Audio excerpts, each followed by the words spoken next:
I used to watch him from my childhood. He was one of the best player in Bangladesh.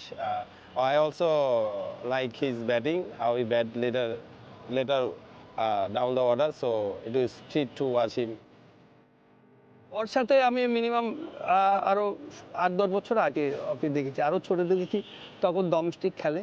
তো তখন থেকে আমি ওকে চিনি। আর আমাদের রংপুর রাইডার্সে কিন্তু ওই এই গত বছরের আগে ২০২২-এও খেলেছে, তারপরে ২৩-এ খেলেছে, মাঝখানে একটা গ্যাপ পড়ছে, আবার আসছে। I made him Rangpur Riders first day practice and they picked me for the BPL. After that, with Rafiq Bhai, I have a good conversation from there. Whenever I come to practice, he always take care of me. How can I bowl? What can I do better?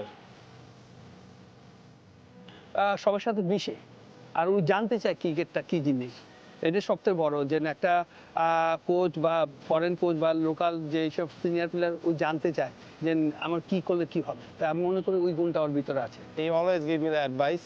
Whenever I come to practice, he's always with me. Always try to give me advice and try to how can I get better. He's a very humble guy and very good person. Always help players in the ground, off and on the field. I think he's a very good human being to surrounding with him. ওই ছেলেটা অনেক talent আছে এবং একে নিয়ে আমি ২-৩ বছর কাজ করতেছি। বাট আমি মনে করি যে নেক্সট জেনারেশন হিসাবে ওই অনেক বাংলাদেশ টিম ভবিষ্যতে আসবে। আলহামদুলিল্লাহ, আমি মনে করি ফিউচার খুব ভালো, বাট সুযোগ দিতে হবে, নতুন ছেলেদের সুযোগ দিতে হবে। যখন সুযোগে থাকবে, দেখা যাচ্ছে ওই ১৫-২০টা ইন্টারন্যাশনাল খেলবে, টিমের সাথে থাকবে, তো ইনশাআল্লাহ মনে করি বাংলাদেশকে অনেক দূরে নিয়ে যেতে পারবে।